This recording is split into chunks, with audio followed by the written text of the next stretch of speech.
What if surviving the impossible was just the beginning? In Fourth Wing, we watched Violet fight for her life against dragons, against rules, even against her own body. But Iron Flame, this book doesn't just break your heart, it burns it to ashes. Betrayal comes from the one person she trusted most. Secrets unravel faster than wings in battle and war. It's no longer a distant threat, it's inside the academy now. You thought Violet was strong before. Wait until you see what she has to become. This is not the sequel you were ready for. This is survival.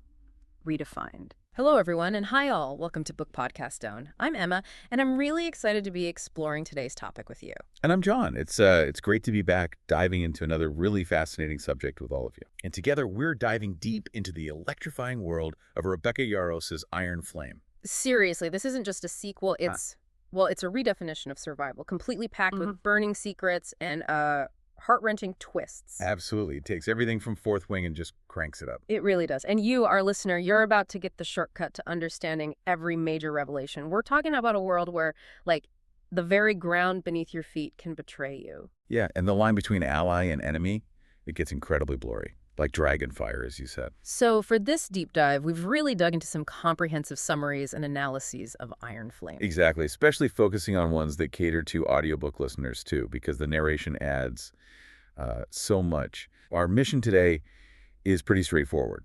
Unpack the most important nuggets of knowledge from this incredible book. We want to help you grasp the core narrative, right? But also maybe some of the historical echoes, what it all means for Violet Sorrengail. And frankly, maybe what it means for us, When faced with that kind of overwhelming deception, we'll be navigating Violet's intense journey back at Basgiath War College, from the immediate shock after Fourth Wing. Oh, that ending. Right, all the way to the terrifying escalation of war. Oh. And just a quick reminder for anyone who might need it even. They're the bad guys. The dark magic training enemies that Navarre's leadership has been desperately trying to keep secret. So yeah, what does this all mean for Violet and her world? We're going to embark on this really intense journey, starting right where Fourth Wing left off, immediately after. Picking up the pieces. Exactly. We're diving deep into those initial chapters first, giving you a really granular look at the immediate aftermath and how Violet starts to even process a life she thought she knew. And Then we'll give you a comprehensive overview of the rest of this honestly epic tale. We'll highlight the major arcs, those jaw-dropping moments, and there are plenty. Oh, definitely. And the ultimate stakes as the war just keeps getting bigger. So get ready for some surprising facts, maybe a few connections you hadn't thought of, and just enough humor to keep you absolutely hooked. Sounds like a plan. Let's do it. Okay, let's unpack this. Our journey begins, like we said, immediately after those earth-shattering events of Fourth Wing. We're right in the heart of Aretia. Violet's waking up to this completely new, honestly terrifying reality. What's the first thing we need to know? As she starts picking up the pieces, what kind of tone does Yarros set right away for Iron Flame? Well, what's truly fascinating right from chapter 1 is how fast Yarros plunges you into Violet's moral and emotional chaos. It's immediate. She wakes up 3 days after that huge Venom battle in Risson. 3 days, she missed her birthday. Exactly. Missed her 21st birthday. And her world is just shattered by two massive, colossal revelations. Yeah. First, her brother Brennan, the one she thought was dead for years. Yeah. He's alive. Very much alive. And not just alive, he's leading a rebellion. Wow. Okay. That's huge. What's the second one? The second one is maybe even more foundation shattering. It's the discovery that Navarre's leadership, the very government she swore to serve, trained her whole life where they've been actively hiding the Venan threat. Hiding it? Hiding it from everyone, from their own people. Yeah. Basically letting thousands die over the years by pretending the threat didn't exist. So her entire life, her understanding of loyalty, her identity as a Navarre writer, it's all just gone, ripped apart. Pretty much. It sets this incredibly tense and morally complex stage right from page 1. Violet isn't just reeling from a personal betrayal, though that's huge, but also the shock of Brennan being alive, and let's not forget Sidon's secrecy. Right, Sidon knew things, a lot of things. He did. And if we connect this to the bigger picture, this secret rebellion she's suddenly thrust into, it really mirrors historical underground movements, like the French resistance during World War II. How so? Well, in those movements, trust was incredibly scarce, right? Information was gold, tightly controlled. Hidden truths were what drove the conflict. Yeah, imagine the constant fear, the whispers. Exactly. And this parallel really highlights how Yarros elevates Violet's personal crisis into something bigger. It becomes a narrative about systemic deception, about the profound moral burden of uncovering truths nobody wants to hear. It forces you to ask, doesn't it? What happens when the very foundations of your society are just built on a lie? And how do you find the strength, the courage, not just to survive it, but to actually fight back against that lie? That's a powerful parallel, absolutely. And thinking about challenging loyalty, exposing hidden truths, this kind of situation, it resonates with more modern examples too, doesn't it? Things we see even today. It absolutely does. Yeah. I mean, it raises this huge question, right? What do you do when the authority you've sworn allegiance to, the one you trusted, what do you do when they're hiding a massive truth? A truth that affects everyone, that costs lives. Yeah. Think about modern whistleblowers, people exposing government secrets, like Edward Snowden revealing the NSA's surveillance programs. Whatever you think of the specifics, the act itself. It challenges everything. Right. Violet's discovery of Navarre's Venin cover-up challenges her core loyalty and identity in that exact same way. She was raised to believe in Navarre, to serve it. And now she knows it's fundamentally corrupt. It's endangered its own people. It puts her in such an impossible position. Completely impossible. Every choice she makes from this point on could have dire consequences, not just for her, but for everyone she cares about, for the future of their whole world, potentially. Yeah. She's grappling with the weight of that knowledge, the moral imperative to act, even if acting means betraying everything she once believed in. And for those who listen to the audiobook, how does the narration really amplify this opening? Does it make that internal struggle even more vivid? Oh, definitely. Rebecca Soller's narration. Oh. It's masterful here. You can practically hear the tremor in Violet's voice sometimes. The raw vulnerability, the immense weight of the betrayal, this new reality she's forced into. Really? You really do. And meanwhile, Teddy Hamilton's delivery is again, and it's got that grit, and it really highlights their strained bond. You feel the tension between them, the unspoken accusations, but also that desperate, longing for trust, even through their really terse dialogue. So Yarros sets the stage immediately for resilience, for these deep moral dilemmas. Right from the start.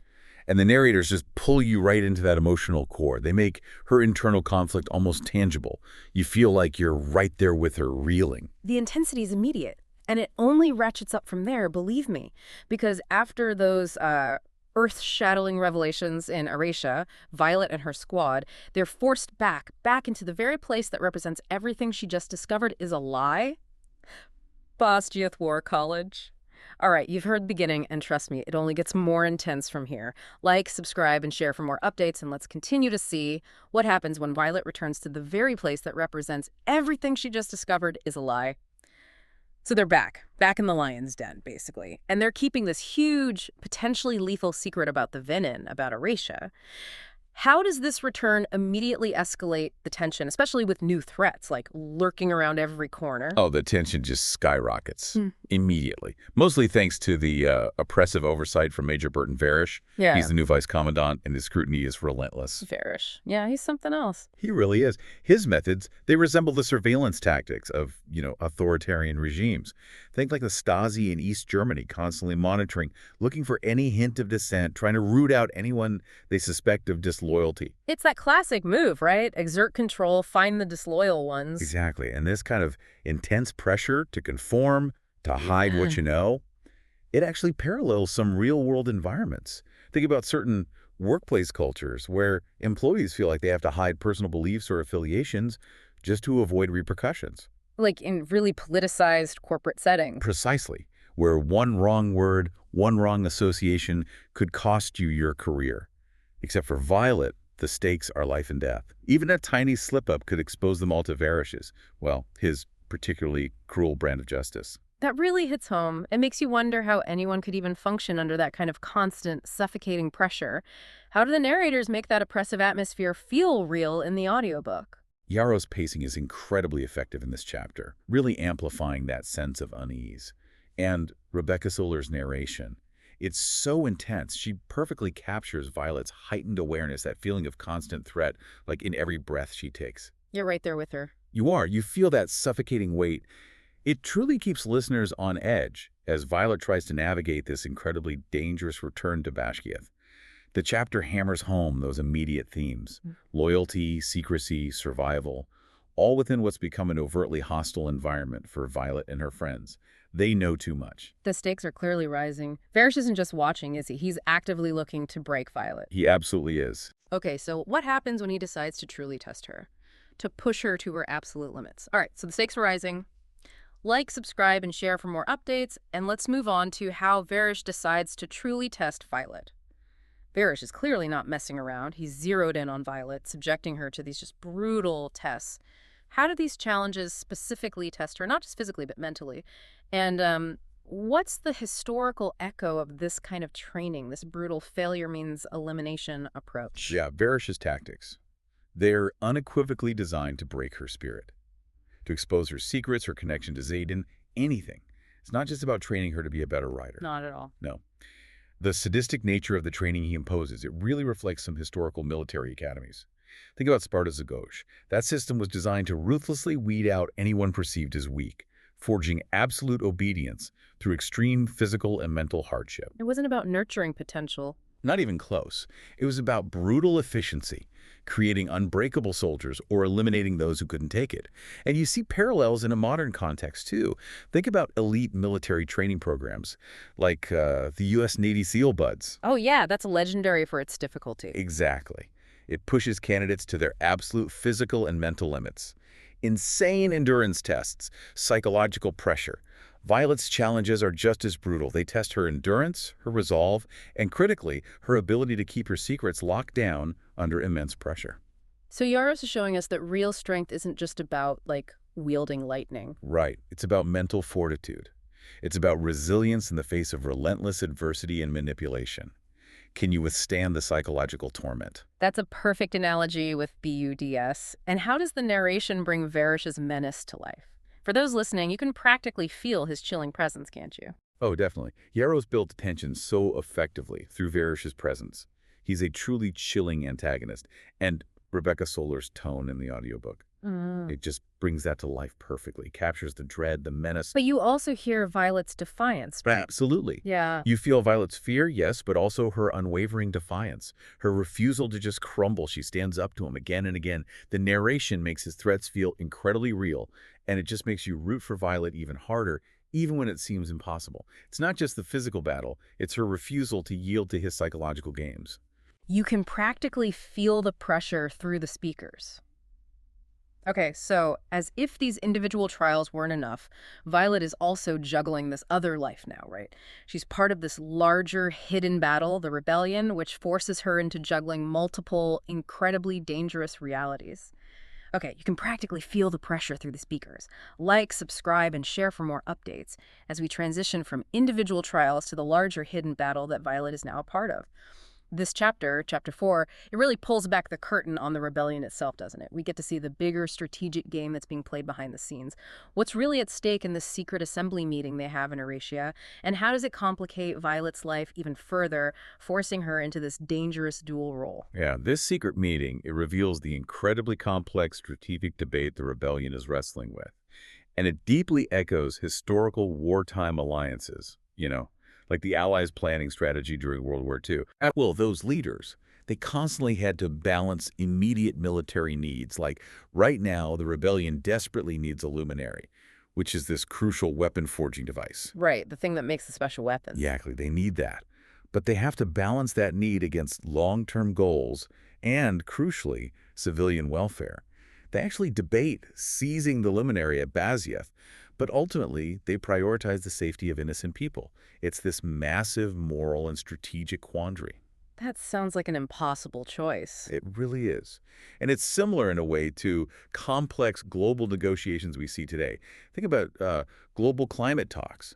Nations have to weigh their own self-interest against the collective good of the planet. The rebellion's choices here reflect those same incredibly complex priorities and trade-offs. And it shows Violet is now operating on multiple fronts, doesn't it? Often conflicting fronts. Completely. She's a student, she's a writer, and now she's basically a burgeoning rebel spy. It's not just about her own survival anymore, it's about the survival of an entire people, potentially everyone outside Navarre's official borders. And you feel her starting to carry the immense weight of that responsibility. The world building here really expands significantly, doesn't it? It's suddenly much bigger than just Violet's personal journey at the academy. It's about the fate of entire nations, hidden conflicts. It absolutely does. Yarros' intricate world building truly shines in these moments. You start to see the broader scope of this conflict, the immense strategic thinking required to fight a hidden war against an enemy your own government denies exists. And the audiobook, does it capture that weight?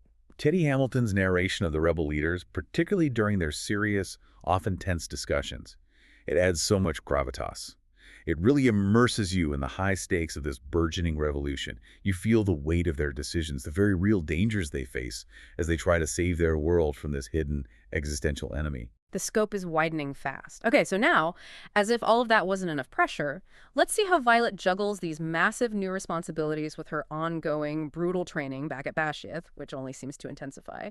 The scope is widening fast. Like, subscribe, and share for more updates, and let's see how Violet juggles these massive new responsibilities with her ongoing, brutal training. So on top of everything else, the secret of the rebellion, Varrish breathing down her neck, Violet is still facing these incredibly intense second-year trials at Basgiath. And then, just to stir the pot even more, Cat shows up. Xaden's fiery ex.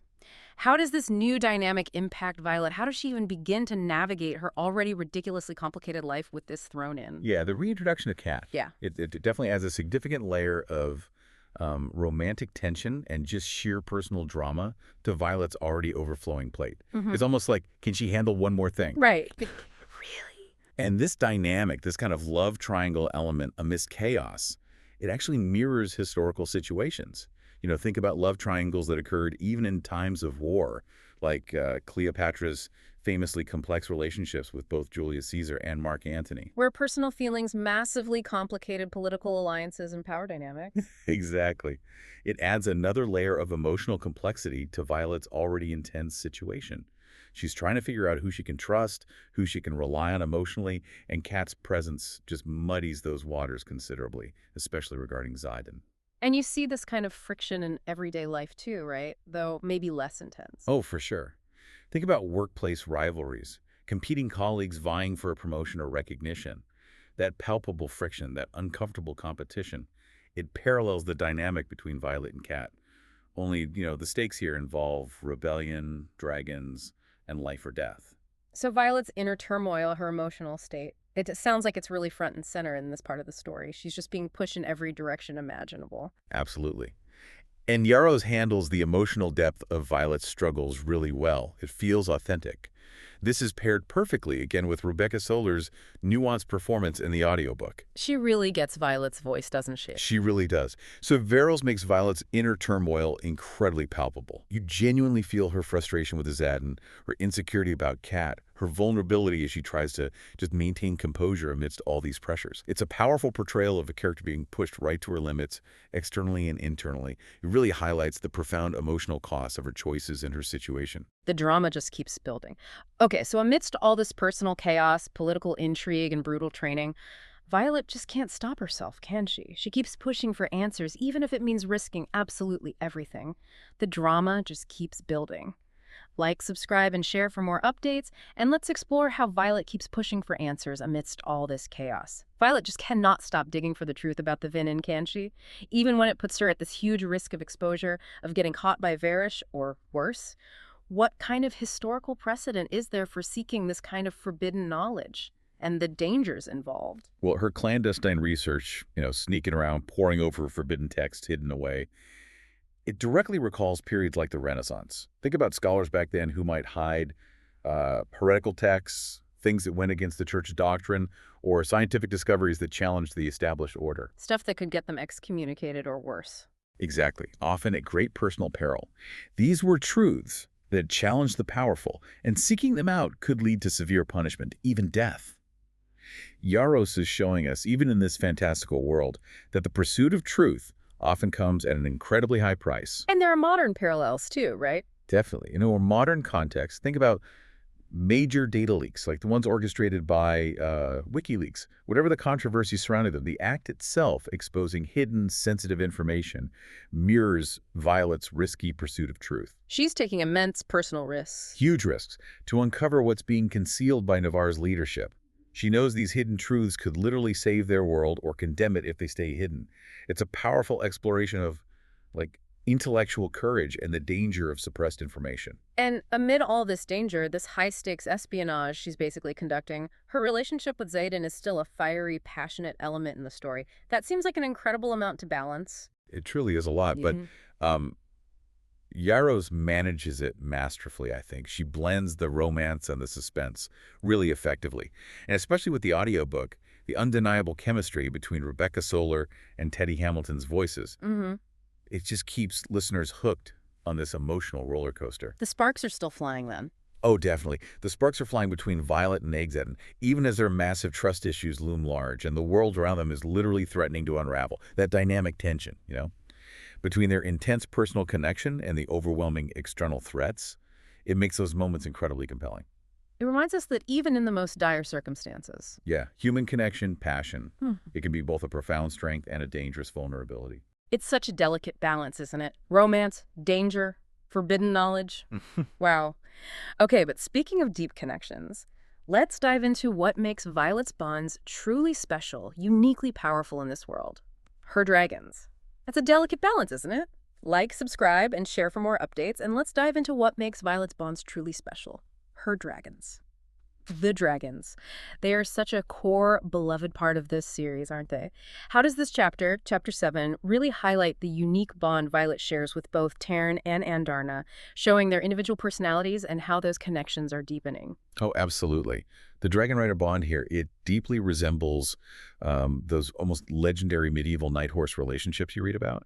It symbolizes profound mutual trust, true partnership, even a kind of spiritual connection. It's not just transportation. Not at all. It's not a master-pet relationship. It's symbiotic, a partnership where each relies entirely on the other for survival, for strength. They're inextricably linked. You see that kind of bond in our world too, right? Yeah. You do.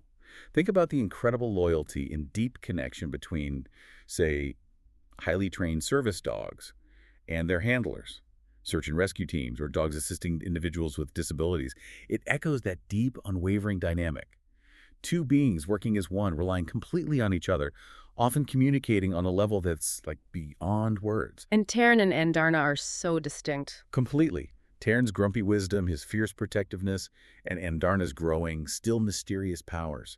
They really make these bonds feel alive and absolutely central to Violet's identity and her power as a rider. And Darna's origins are still such a tantalizing mystery at this point in the story, aren't they? What about the audiobook experience for these moments with the dragons? I imagine hearing their voices is a real highlight. It absolutely is. Yarros writes vivid dragon dialogue, particularly Taryn's often sarcastic but always deeply protective comments. And hearing that voiced with Rebecca Solar's incredible gravitas and distinct characterization for each dragon, it makes these scenes an absolute highlight for audiobook fans. You feel like real characters. Totally. You truly feel the dragons are distinct, living beings with their own personalities, their own thoughts, their own ancient wisdom, not just mounts. Their banter with Violet and that profound, often unspoken connection they share. It comes across beautifully in the narration, makes their presence feel incredibly real and impactful. It's truly immersive. Okay, so as Violet's bonds with her dragons deepen, the political storm around Navarre is growing stronger, threatening to engulf everything she holds dear. Let's turn our attention to that terrifying development. It's truly immersive. Like, subscribe, and share for more updates, and let's turn our attention to the growing political storm. Okay, this is a terrifying revelation for Violet in Chapter 8. Learning that Navarre's protective wards, the ones everyone thought were impenetrable, the ultimate defense, they're failing. What's the historical equivalent of such a critical vulnerability being exposed? And what does it reveal about the true state of their world? Yeah, the failing wards. That's huge. It directly parallels historical fortifications that were once thought impregnable, but ultimately failed or exposed critical vulnerabilities. Yeah. Think about France's Maginot Line during World War II. Right, it was supposed to be impenetrable, but the Germans just went around it. Exactly. It represented a massive strategic failure based on a false sense of security.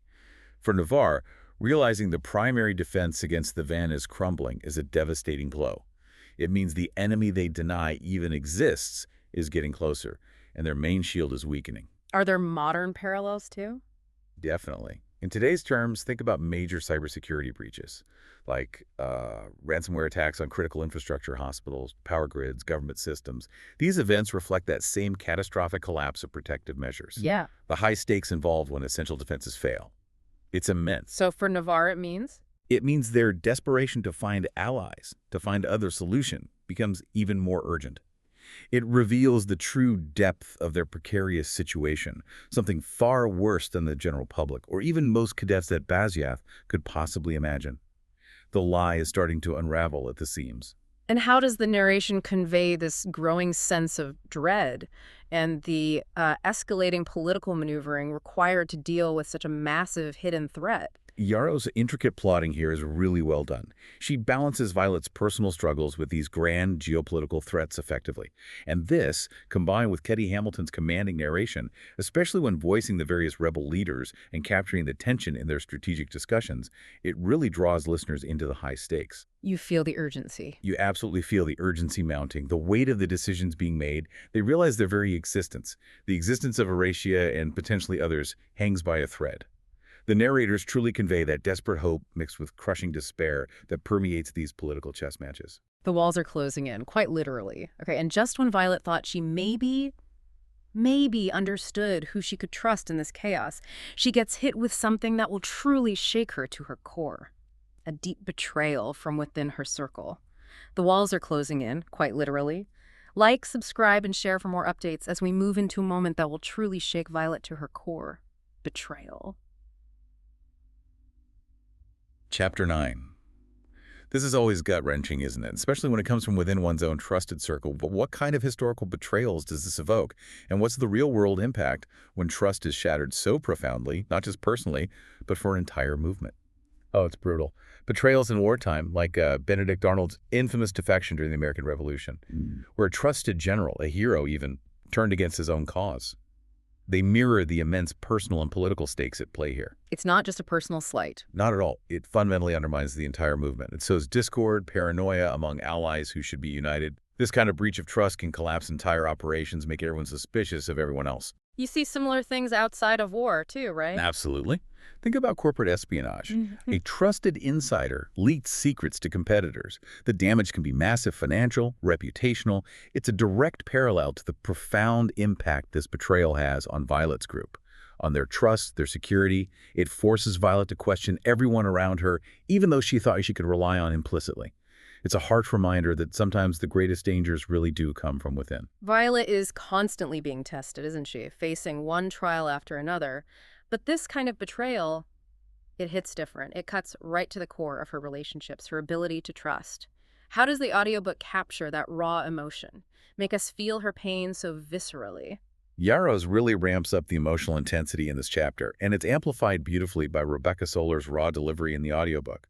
Solar's performance makes this chapter truly gut-wrenching for listeners. You feel it with her. You really do. You can feel Violet's pain, her sense of disorientation, the utter shock as her world is shattered once more. Her belief in her allies, in the people right beside her, is just fractured. It's honestly a testament to the narration that you empathize so deeply with her emotional turmoil in that moment. It makes it one of the most impactful scenes in the early part of the book. It's the powerful moment, absolutely, and one that leaves you reeling. But Violet Sorrengail, she is nothing if not resilient, right? So let's talk about how she responds when the battle lines are drawn again, both in intense training and in the escalating war that's closing in on them. It's a powerful moment, and one that leaves you reeling. Like, subscribe, and share for more updates, and let's talk about how Violet responds when battle lines are drawn. Chapter 10. Violet is back in the thick of it, literally battling during a major training exercise. How does this training battle reflect the larger looming war they're all facing, and what's at stake with this new critical task she's given for the rebellion? Yeah, this training battle is far more than just an exercise, right? It serves as this kind of microcosm of the larger war.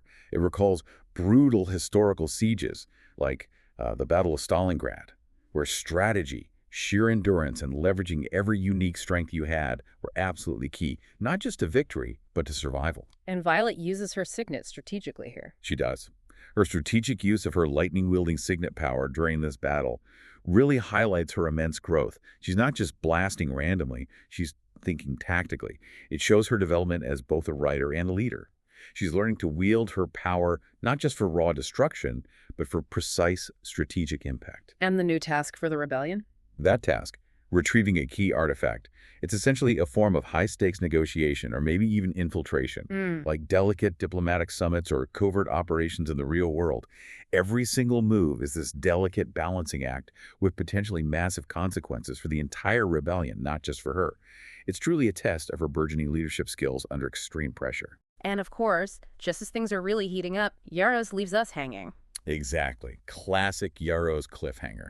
Her action-packed writing is just relentless here, keeping the pace incredibly high.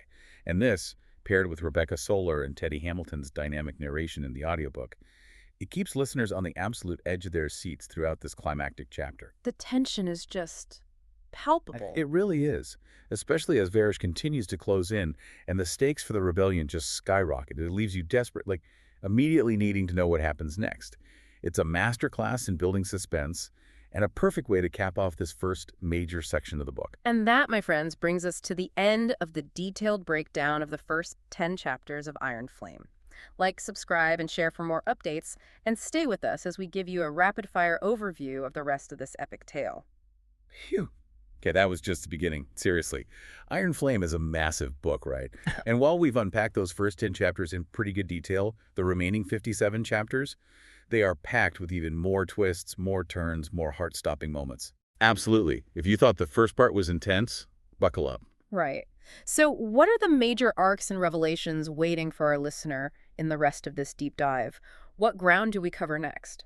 Well, the remaining chapters truly deepen Violet's journey, both as this increasingly formidable dragon rider, learning to wield immense power, and as a burgeoning rebel leader, making incredibly difficult choices. You can expect intensified training that pushes her and everyone around her to their absolute breaking point. And the Venan threat? It escalates massively. It looms larger than ever before, becoming a much more present and devastating danger. And alongside that, you have Violet's relentless struggle to protect her loved ones while desperately trying to uncover Navarre's deepest, darkest secrets, secrets that could change everything they know about their history, their enemies, their entire world. So the scope expands even more. Significantly. The narrative widens far beyond the Academy walls. We encounter new characters, new factions, and the political landscape becomes dramatically more complex and dangerous. Okay, give us a hint. What are some of the jaw-dropping moments we should brace ourselves for in the rest of the book? Without giving away everything, obviously, for those who still want the full reading experience. Okay. No major spoilers, but without giving away everything, there's a significant, truly shocking arc involving Xaden. It concerns his potential transformation into a Venan. Whoa, okay. Yeah, it's a revelation that directly and dramatically sets up the next book, Onyx Storm, which is due out January 21st, 2025, by the way. This is a monumental twist. He completely redefines his relationship with Violet and the stakes of the entire war. That's huge. What else? Violet also has to navigate these incredibly complex and frankly dangerous alliances with Griffin Riders. Remember them from Fourth Wing. Former enemies, now maybe potential allies. It forces her and the reader to see beyond old prejudices and hatreds. That sounds complicated. Extremely. She also faces profound personal losses, including the heartbreaking death of General Sorrengail, her mother, which is a pivotal, gut-wrenching emotional moment in the book. And perhaps most intriguingly, she continues to grapple with the ever-growing, still very mysterious powers of Andarna, her second dragon, which hint at a much deeper ancient history connected to the dragons and the Venan, and suggests Andarna has a crucial, perhaps unforeseen, role to play in the unfolding conflict. It sounds like Yarros keeps the pace absolutely relentless, just throwing one challenge after another at Violet personal anguish, political betrayal, global conflict. She absolutely does.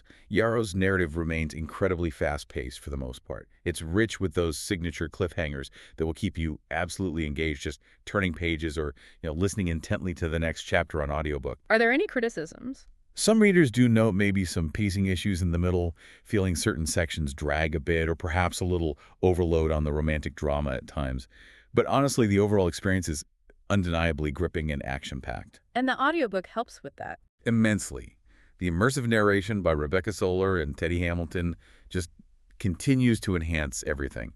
Both the emotional depth, they really make you feel the highs and lows and the action-packed moments. It makes it an ideal listen for continued deep dives and discussions like this one. It pulls you directly into the heart of the story, making you feel every punch, every betrayal, and every soaring, hard-won victory. So, yeah. If you thought the first 10 chapters were intense, the rest of Iron Flame truly, truly pulls no punches. So, what does this all mean for Violet? She faced death in Fourth Wing. We saw her fight for her life. But in Iron Flame, she faces something even harder, the truth. Loyalties shift constantly. Love is tested severely. And Violet, she's no longer just trying to survive. She's learning how to win, how to lead. But here's the thing, this story isn't over. Not by a long shot. In the next episode, we'll break down the twist that left thousands, maybe millions of readers gasping that moment at the very end that changed everything. Trust me, you absolutely don't want to miss what's coming. It's a game changer. Because when the flames rise, only the fiercest survive. See you there.